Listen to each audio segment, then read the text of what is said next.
Good morning વિદ્યાર્થી મિત્રો। આજના આ વિડિયો લેક્ચરની અંદર આપ સૌ વિદ્યાર્થી મિત્રોનું સ્વાગત કરું છું। મિત્રો આપણે ચેપ્ટર નંબર 6 ની અંદર એક બે વિડિયો લેક્ચરની અંદર ભણી ગયા છીએ। સુંદરીની શોધ, જયશંકર ભોજક, એમનું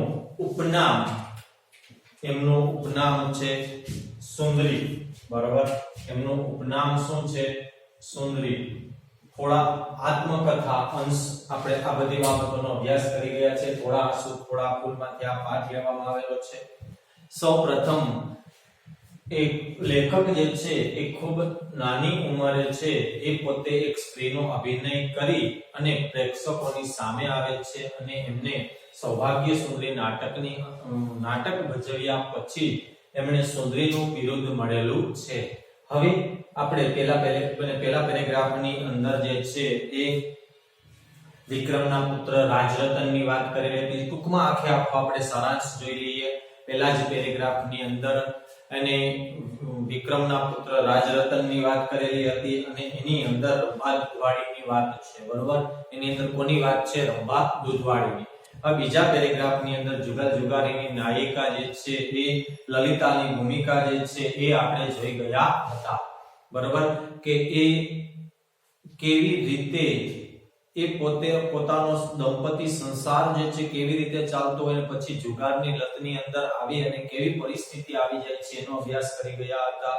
પછી અને બાબુલાલ મંડળીના નાયક જે છે મુંબઈના પરાઓની અંદર રહેતા હોય છે, ત્યાં મળવા માટે થઈને જાય છે અને પછી ત્યાં એક એમને મળવા માટે થઈ અને કુમારિકા આવે છે અને કુમારિકા પોતાના વસ્ત્રો પરિધાન કેવી રીતે કરે છે, એના વસ્ત્રો ક્યાં સીવડાવે છે, આ બધી બાબતોનો આપણે અભ્યાસ કરી રહ્યા છીએ, બરોબર। પછી આ એ જે છે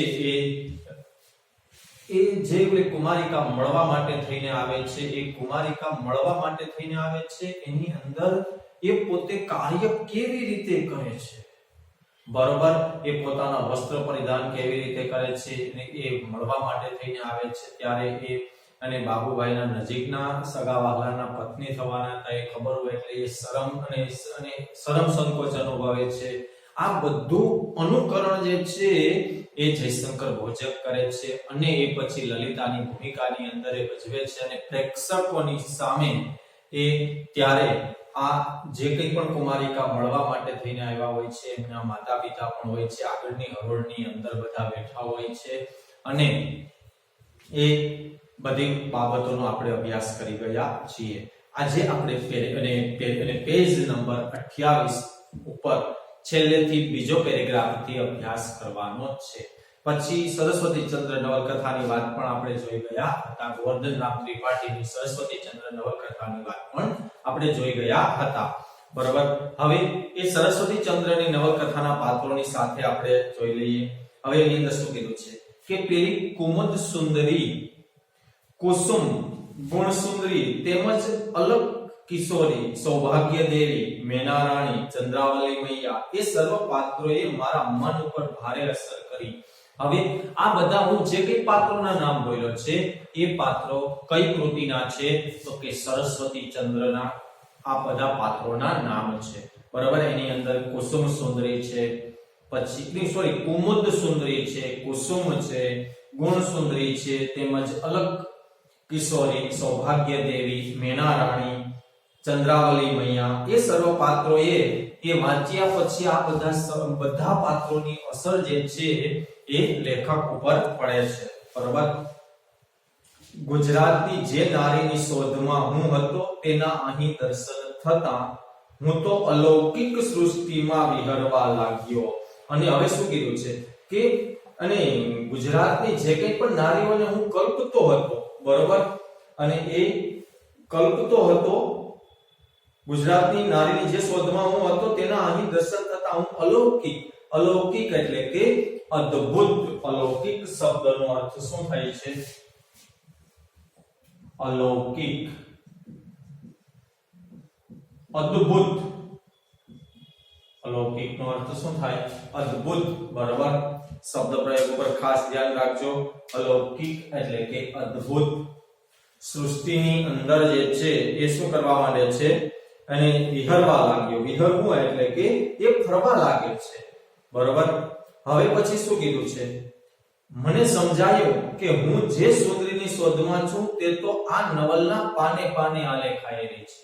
હું જે સુંદરીની શોધમાં છું, બરોબર, કારણ કે એમણે જે લલિતાની ભૂમિકાની અંદર એમને ઉતરવાનું હતું એ જે સુંદરીની શોધમાં છે એ તો આ નવલ એટલે કે આ નવલકથાના પાને પાને આલેખાયેલી છે. બરોબર. એના અભ્યાસ માટે મેં એક નવી રીત શોધી કાઢી અને એના અભ્યાસ માટે થઈને લેખક જે છે એ એક નવી શોધ જે છે એ શોધી કાઢે છે. નવલકથાકારે, છેલ્લો પેરેગ્રાફ 28 પેજ નંબર ઉપર, નવલકથાકારે આ પાત્રોના કરેલા વર્ણન પ્રમાણે અરીસાની આગળ હું નવલકથા લઈ અને મોટેથી વાંચતો અને પાત્રોનો અભિનય અરીસામાં જોતા જોતા ભજવતો હતો. જો લેખક પોતે પોતાનું અનુકરણ અરીસાની સામે ઊભા કરે છે, નવલકથાને વાંચે છે અને એની અંદરથી અભિનય કરે છે અને જોતા જોતા ભજવતો હતો અને એ દ્વારા પાત્રોના હૃદય ભાવ સાથે મારા ભાવોનું સમત્વ પ્રાપ્ત કરવા મથતો હતો. હવે સમત્વ એટલે કે સમાનતા. આ શબ્દ પણ યાદ રાખજો. સમત્વ એટલે શું થાય? સમાનતા. સમત્વનો અર્થ શું થાય? તો કે અને સમાનતા. બરોબર. એટલે કે આની અંદર શું કીધું છે કે એ પાત્રોના હૃદય ભાવ સાથે મારા ભાવોને સમાનતા પ્રાપ્ત કરવા માટે થઈ અને લેખક જે છે એ મથે છે. આ અભ્યાસનું મારા પૂરતું પરિણામ એ આવ્યું કે કુમુદ સુંદરીની ભૂમિકા ભજવવાનો મને મનોરથ જાગ્યો. આ અભ્યાસનું મારું પૂરતું પરિણામ એ આવ્યું કે લેખકને જે છે એ કયો અભિનય કરવાની અને મનોરથ જાગે છે? તો કે કુમુદ સુંદરી જે છે એ કુમુદ સુંદરીનો ભૂમિકા ભજવવાનો મનોરથ એટલે કે એમને ઈચ્છા, મનોરથ એટલે કે ઈચ્છા જાગી. થોડા વર્ષ પછી અમારી મંડળી વાળાઓએ સાક્ષર શ્રી ગોવર્ધનભાઈને સરસ્વતી ચંદ્રનું નાટ્ય રૂપાંતર કરી આપવાની વિનંતી કરી.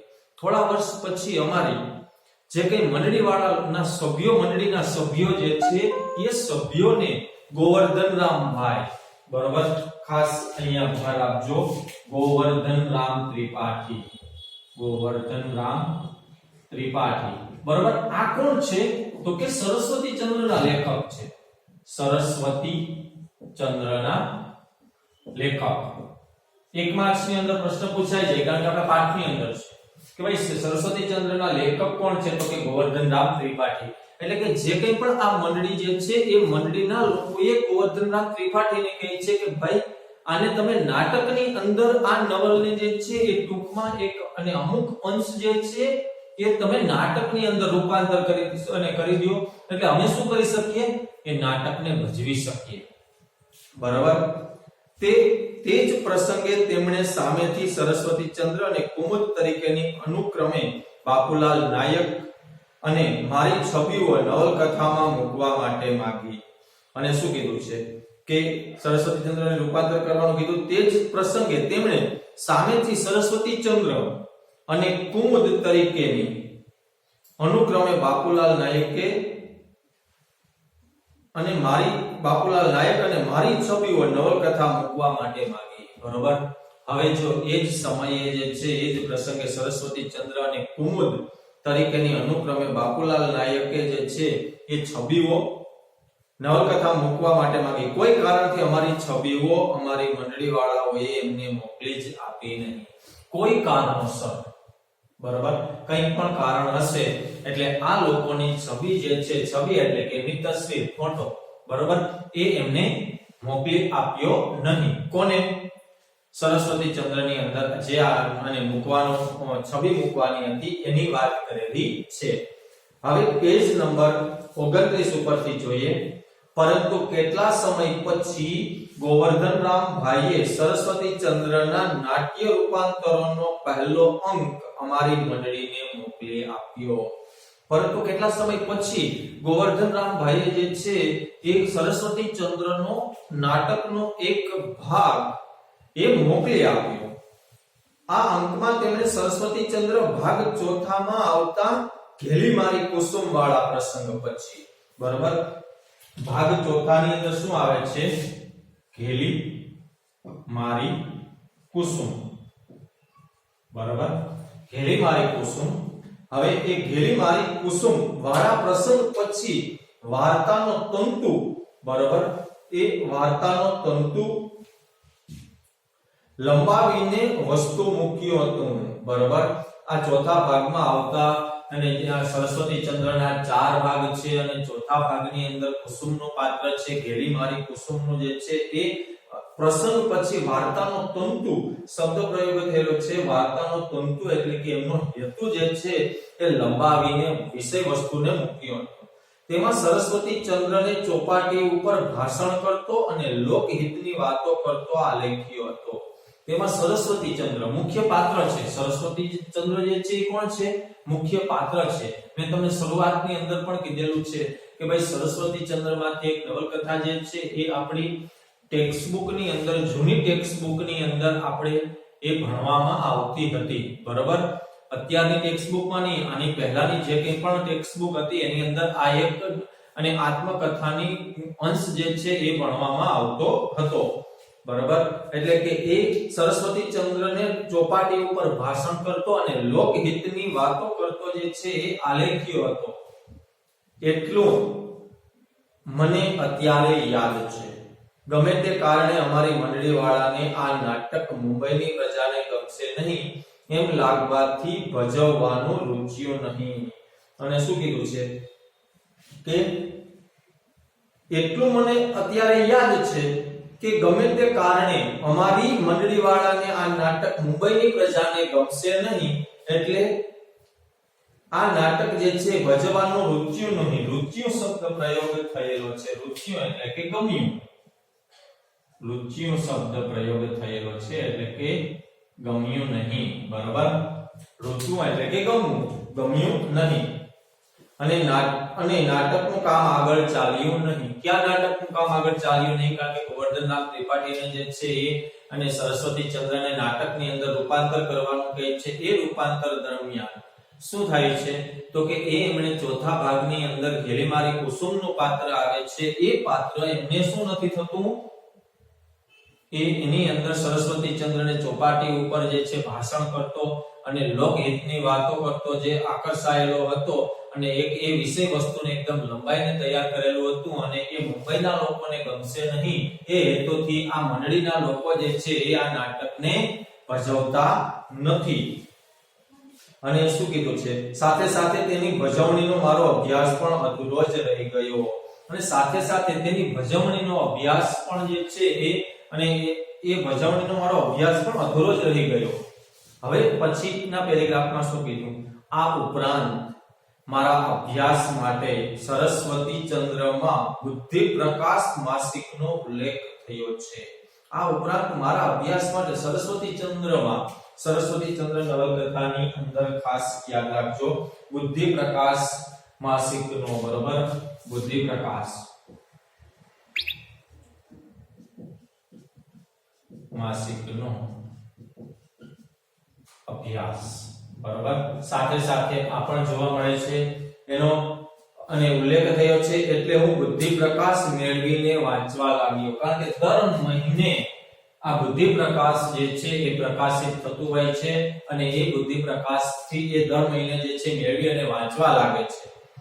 મને જેટલો સમય મળતો હતો તેમાં ગુજરાતી નવલકથાઓ, કાવ્યો, નિબંધો વગેરે સાહિત્યના પુસ્તકો વાંચવામાં ગાળતો હતો.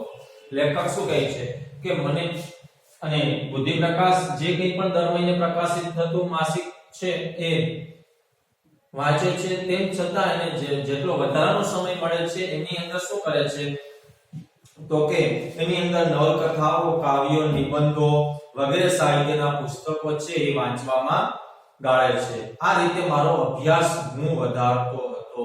આવી રીતે લેખક જે છે એ પોતાનો અભ્યાસ વધારતા રહે છે. હવે પછી આગળનું શું કીધું છે? અને મારી અભિનયની ગૂંચો હું ઉકેલતો હતો.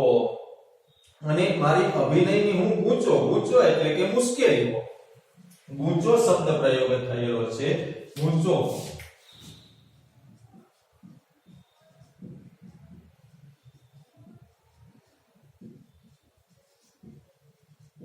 ગૂંચોનો અર્થ શું થાય? મુશ્કેલીઓ. બરાબર, એક ઉકેલે છે. હવે પછી શું કીધું છે?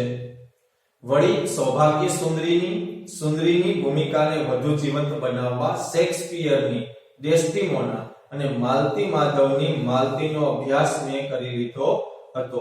હવે આની અંદર જે છે એ બહુ સરસ વાક્ય રચના આપેલું છે કે આ એક શેક્સપિયર જે છે એ એક કવિ છે. બરોબર, કોણ છે? કવિ છે. અને એની અંદર શું કીધું છે કે હું વધુ જીવંત બનાવવા શેક્સપિયરની ડેસ્ટિમોના અને માલતી માધવની માલતીનો અભ્યાસ મેં કરી લીધો હતો. હવે માલતી માધવમ જે છે કાલિદાસની રચના છે. ખાસ યાદ રાખજો, કાલિદાસની માલતી માધવમ અને આ શેક્સપિયરની ડેસ્ટિમોના, આ બંને જે છે એ આ જે કંઈ પણ રચના જે છે એ રચનાની નાયિકાઓ છે. અને એ નાયિકાઓના અભ્યાસથી જે છે એમની ઘણી બધી અને એમની મુશ્કેલીનું સમાધાન લાવી જાય છે. શેક્સપિયરની ડેસ્ટિમોના છે અને કાલિદાસની કૃતિ છે એ માલતી માધવમ છે. બરોબર, એટલે એ યાદ રાખજો. બે મહત્વની અને બાબત છે. એક માર્ક્સની અંદર આ પ્રશ્ન જે છે એ ખાસ અગત્યના છે. અને ડેસ્ટિમોના જે છે એ શેક્સપિયરની રચના છે અને માલતી માધવમ એ કાલિદાસ છે. બરોબર, સંસ્કૃત સાહિત્ય જગતના અજોડ કવિ તરીકે જેમની ગણના થાય છે એ કાલિદાસ છે. બરોબર, હવે શું કીધું છે? આ બધાને પરિણામે મારા મનમાં ભજવણીનો એક ચોક્કસ ક્રમ ઊભો થયો હતો અને મારે કહેવું જોઈએ કે 6 માસને અંતે જ સુંદરીની ભૂમિકાને પૂરેપૂરી સમજીને ભજવતો થઈ ગયો હતો. આ બધાના પરિણામે આ એમણે જો સરસ્વતી ચંદ્રનો અભ્યાસ કરી લીધો છે, પછી શેક્સપિયરની ડેસ્ટિમોનાનો અભ્યાસ કરી લીધો છે, કાલિદાસની જે છે એ માલતી માધવમનો અભ્યાસ કરી લીધો છે. આ બધાના અભ્યાસ પછી એમણે શું કરે છે કે એ ભજવણીનો ક્રમ જે છે એ 6 માસને અંતે એ સુંદરીની ભૂમિકાને સુંદરીનું પૂરેપૂરી સમજીને ભજવતો થઈ જાય છે. હવે સમાજની બહેનોને સુંદરીનું અનુકરણ કરતી હતી એ વાત તદ્દન સાચી છે. સમાજની બહેનો સુંદરીનું અનુકરણ કરતી હતી એ વાત તદ્દન સાચી છે. હવે શબ્દ પ્રયોગ થયેલો છે અનુકરણ. અનુકરણનો અર્થ શું થાય છે? અનુકરણ એટલે શું થાય? તો કે નકલ. અનુકરણનો અર્થ શું થાય? નકલ. બરોબર, એટલે કે સમાજની બહેનો જે છે એ આ જયશંકર ભોજક જે છે એ પોતે વસ્ત્ર પરિધાન કરે છે અને રંગમંચ ઉપર આવે છે એ જોઈ અને એનું અનુકરણ કરે છે, એની નકલ કરે છે. બરોબર, એ વાત સાચી છે. પણ ખરી રીતે આ બધું જ મારી ગુરુ કહું તો ચાલે તેવી બહેનો પાસેથી જ શીખ્યો હતો અને તેમાં મારી સમજ ઉમેરીને તેમને હું પાછું આપતો હતો. પણ આ બધું એ કોની પાસેથી શીખે છે? તો કે હું આ સમાજની બહેનો પાસેથી જ હું બધું શીખ્યો હતો અને એમાં મારી બુદ્ધિ ઉમેરી અને ફરી વખત પાછું એમને હું આપતો હતો. બરાબર, આ ભાવ જે છે એ ભણાયેલો છે. હવે શું કીધું? લોકો તેને કલાનો નમૂનો સમજીને સ્વીકારતા અને લોકો જે છે એ આને એક પ્રકારની કલાનો નમૂનો ગણી અને સ્વીકારતા હતા. હવે પછી શું કીધું છે? આવી બહેનોને જ્યારે મુંબઈની ચોપાટી ઉપર ફરવા નીકળતી અને હું તે વખતે મારા શુભેચ્છક મિત્રો સાથે ગાડીમાં જતો હોઉં ત્યારે તેઓમાંથી કોઈ બોલી ઉઠતું, જોજો પેલી સુંદરી જાય, અને મારા સામું જોઈને હસતા અને ઈશારામાં એમ સમજાવતા કે આ સુંદરીનું જ અનુકરણ થઈ રહ્યું છે. ત્યારે હું નમ્રપણે હસતો અને મનમાં સંતોષ તેમજ રોમાંચ અનુભવતો અને રંગભૂમિના આ જાતના વિજયથી સંતોષ અનુભવતો હતો. હવે આની અંદર શું કીધું છે? બરોબર, આ ખાસ વાક્ય રચના થોડી અગત્યની છે કે આવી બહેનો જ્યારે આવી બહેનો લેખકનું અનુકરણ કરે છે ત્યારે લેખક જે છે એ એમના શુભેચ્છક મિત્રોની સાથે એ મુંબઈની ચોપાટી ઉપર થઈને ફરવા જાય છે ત્યારે જે આ સમાજની બહેનો જે છે એ આ જયશંકર ભોજકને જોઈ અને શું કહે છે કે જોજો પેલી સુંદરી જાય છે, બરોબર, અને સુંદરી જાય છે અને એ ગાડીમાં કે કોઈ વાહનની અંદર જતા હોય છે ત્યારે એ ઈશારાઓ પણ કરતા અને ઈશારાઓ પણ કરે છે કે જોજો આ અમે પણ તમારું અનુકરણ કરેલું છે, અને એ અનુકરણ કરેલું છે અને ત્યારે હું નમ્રપણે એમની સામે હસે છે, ત્યારે લેખક જે છે નમ્રપણે એમની સામે હસે છે અને સંતોષ થાય છે અને રોમાંચ અનુભવે છે, બરોબર, અને રોમાંચ અનુભવે છે અને શું કહે છે રંગભૂમિના જાતના અને વિજયથી એ સંતોષ અનુભવે છે. લેખક જે છે આવી બધી બાબતોથી એ શું અનુભવે છે? સંતોષ અનુભવે છે. સૌભાગ્ય સુંદરી નાટકની રજૂઆતના બીજા દિવસથી જ ઘણા પ્રેક્ષકો મને ભેટ સોગાદ આપી ગયે અને શું કહે છે કે અને સૌભાગ્ય સુંદરી નાટકની રજૂઆતથી બીજા દિવસથી ઘણા પ્રેક્ષકો મને ભેટ સોગાદ આપી ગયા. ભેટ સોગાદ એટલે કે બક્ષિસ, ભેટ, બરોબર, અને ભેટ સોગાદ શબ્દ લખી દો. ભેટ સોગાદ શબ્દ લખું છું. ભેટ સોગાદ એટલે શું થાય? બક્ષિસ, બરોબર, બક્ષિસ શબ્દ પ્રયોગ થશે. હવે આગળ શું કીધું છે કે એ ભેટ સોગાદો અને બક્ષિસ આપી ગયેલા. આ વખતે મને એક જ વાત સમજાયેલી કે સ્ત્રીના શ્રેષ્ઠ ભાવોનું પ્રદર્શન લોકોને પ્રિય છે, અને આ વખતે એ બાબતનો એમને સમજાઈ જાય છે કે સ્ત્રીનું જે કંઈ પણ શ્રેષ્ઠ ભાવોનું પ્રદર્શન છે એ લોકોને પ્રિય હોય છે, અને આ પ્રગટેલી ચેતનાએ અજ્ઞાત રીતે મને અનુકરણ કરતો કરી મૂકેલો. અને શું કીધું છે કે આ કંઈ પણ જે છે એ પ્રગટેલી ચેતનાને અજ્ઞાત એટલે કે જાણતો ન હોય તેવી રીતે મને અનુકરણ એટલે કે નકલ કરતો કરી મૂકેલો. છેલ્લા પેરેગ્રાફ સાથે આપણે આ ચેપ્ટરને પૂરું કરવાનું છે. છેલ્લા પેરેગ્રાફની અંદર તમે મિત્રો ખાસ ધ્યાન રાખજો, આ સફળતાની પાછળ ઈશ્વરીય કૃપા પણ ઘણીએ હશે એમ માનું છું. લેખકને જે આ સફળતા મળે છે એ સફળતાની પાછળ ઈશ્વરીય કૃપા હશે એમ પણ માનું છું. એક ક્ષણ જ્યારે જયશંકર સ્ત્રીનો પોશાક ધારણ કર્યો ત્યારે એક પુરુષ જાણે સુંદરીમાં પલટાતો હોય એમ મને લાગ્યું. જ્યારે જયશંકરે જે છે એ સ્ત્રીનો પોશાક ધારણ કરે છે ત્યારે એ પોતે એવું વિચારે છે કે એક સ્ત્રી જે છે એ એક પુરુષ જે છે એ સ્ત્રીના વેશની અંદર પલટાય છે એવું લાગે છે. એક સ્ત્રી જે છે એક પુરુષ એ સ્ત્રીના વેશની અંદર પલટાય છે એવું એમને લાગે છે, બરોબર, એટલે કે પલટાતો હોય એમ મને લાગ્યું. પુરુષનું સ્ત્રીમાં રૂપાંતર કે અવાંતર નહીં, પરંતુ સ્ત્રી ભાવના પ્રગટીકરણ માટે કળા સ્વરૂપ ઘડવાનો પરમ પુરુષાર્થ. હવે શું કીધું છે કે પુરુષનું સ્ત્રીમાં રૂપાંતર, એક પુરુષ જે છે એનું કેમાં રૂપાંતર થાય છે? તો કે સ્ત્રીમાં રૂપાંતર થાય નહીં, પરંતુ સ્ત્રી ભાવના પ્રગટીકરણ માટે કળા સ્વરૂપ ઘડવાનો પરમ પુરુષાર્થ. શબ્દ પ્રયોગ જે વાક્ય રહી જાય છે, પુરુષનું સ્ત્રીમાં રૂપાંતર કે અવાંતર. શબ્દ પ્રયોગ જે છે અવાંતર એટલે કે અંદરનું, અવાંતર શબ્દ પ્રયોગ થયેલો છે. અવાંતર એટલે શું થશે? તો કે અંદરનું. અવાંતર એટલે કે અંદરનું, બરોબર, એટલે કે રૂપાંતર કે અંદરનું નહીં, પરંતુ સ્ત્રી ભાવના પ્રગટીકરણ માટે કળા સ્વરૂપ ઘડવાનો પરમ પુરુષાર્થ છે. પુરુષાર્થ એટલે કે એક પ્રકારનો પુરુષાર્થ, મહેનત, શ્રમ, બરોબર, એ રીતે છે. મેં મારામાંથી એક સુંદર નવ યૌવનાને છૂટી પડતા જોઈ. મેં મારામાંથી એક સુંદર નવ યૌવનાને એટલે કે નવયુવાનને છૂટી પડતી જોઈ, જેના ઘાટીલા મદભર અંગોમાંથી યૌવન નીકળે છે. જેના ઘાટીલા મદભર અંગોમાંથી, બરોબર, જેના ઘાટીલા મદભર એટલે કે મદભર શબ્દ પ્રયોગ થયેલો છે. એટલે કે એકદમ ભરેલા અંગોમાંથી યૌવન નીકળે છે, જેની છટામાં સ્ત્રીનું લાવણ્ય મહેકી રહ્યું છે, અને જેની છટામાં સ્ત્રીનું લાવણ્ય એટલે કે સુંદરતા. લાવણ્યનો અર્થ શું થાય? સુંદરતા.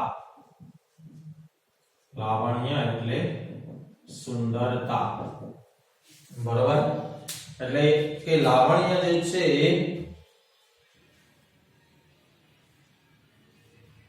એ મહેકી રહ્યું છે, જેની આંખોમાંથી સ્ત્રી સહજ ભાવો ઉભરાયા કરે છે, બરોબર. જેની આંખોમાંથી સ્ત્રી સહજ ભાવો ઉભરાયા કરે છે, જેની ચાલમાં ગુજરાતણનો ઠસ્સો પ્રગટે છે, જેની ચાલમાં અને ગુજરાતણનો ઠસ્સો એટલે કે ભપકો, રોક. ઠસ્સો શબ્દ છે એટલે કે ઠસ્સો એટલે શું થશે? ભપકો, રોક વગેરે અર્થ લઈ શકાય. ઠસ્સો એટલે કે ભપકો, રોક, બરોબર, એ જોવા મળે છે. હવે શું કીધું છે? જે પુરુષ નથી, એકમાત્ર સ્ત્રી જ છે એવી એક છબીને મેં અરીસામાં જોઈ. શું કીધું છે? એકમાત્ર સ્ત્રી જ છે, જે પુરુષ નથી, એકમાત્ર સ્ત્રી જ છે, પુરુષ છતાં પણ જો એની કેવી કલ્પના થાય છે, એટલે કે જે પુરુષ નથી, એકમાત્ર સ્ત્રી જ છે એવી એક છબીને મેં અરીસામાં જોઈ. એ સૌભાગ્ય સુંદરી કે કુમુદ સુંદરી, અંતરનો પ્રતિબિંબ પાળતો અરીસો બોલતો હતો, બરોબર. શું કહે? એ સૌભાગ્ય સુંદરી કે કુમુદ સુંદરી, બરોબર, અંતરનું પ્રતિબિંબ એટલે કે સામે દેખાવું, પ્રતિબિંબ પાળતો અરીસો બોલતો હતો. આ જયશંકર નથી, અને આ જયશંકર નથી કારણ કે એ જ્યારે પોતે વસ્ત્રોનો પરિધાન કરે છે ત્યારે એને એ જ સામે અરીસાની અંદર એના પ્રતિબિંબની અંદર જુએ તો એને એમ થાય છે કે આ ગુણ સુંદરી છે કે કુમુદ સુંદરી છે કે સૌભાગ્ય સુંદરી, આવો એને પ્રશ્ન થાય છે. પણ અંતરનું પ્રતિબિંબ પાળતો અરીસો બોલતો હતો. આ જયશંકર નથી.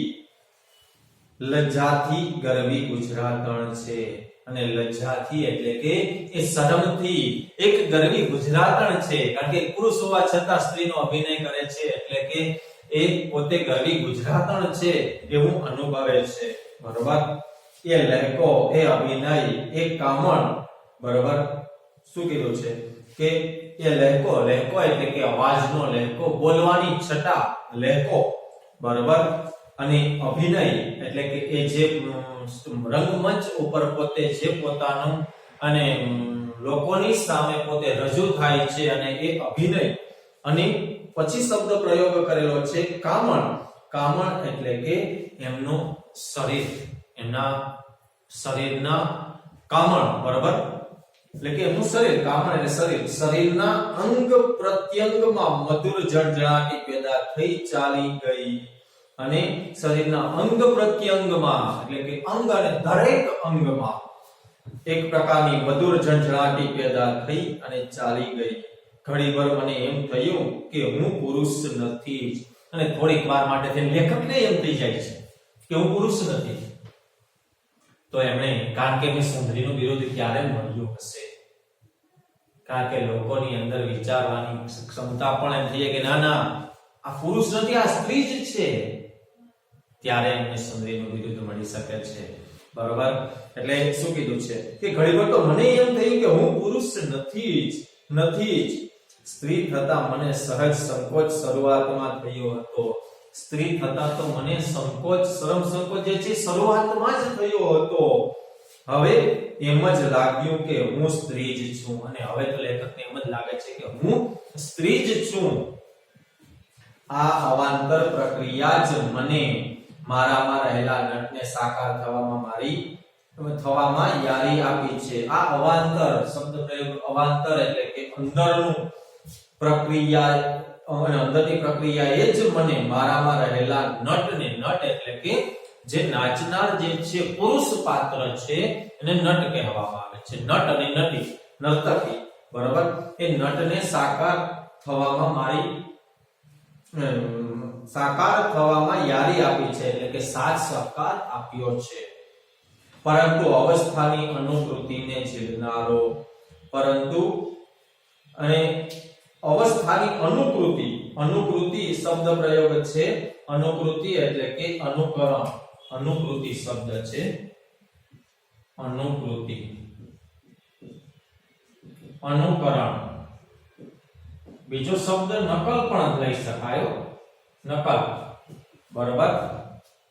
ઝીલનારો અને અનુભવનારો પ્રેક્ષક વર્ગ ન હોત તો, પણ જો શું કીધું છે કે પરંતુ આ અવસ્થાને, આનું જે મેં અનુકરણ કરેલું છે એ અનુકરણને ઝીલનારો, એને અનુભવનારો જો પ્રેક્ષક વર્ગ જ ન હોત તો પ્રશ્ન થાય છે. મારા હજારો પ્રેક્ષકો મને સુંદરી બનાવ્યો છે, એ વાતની હું સગર્વ નોંધ લઉં છું.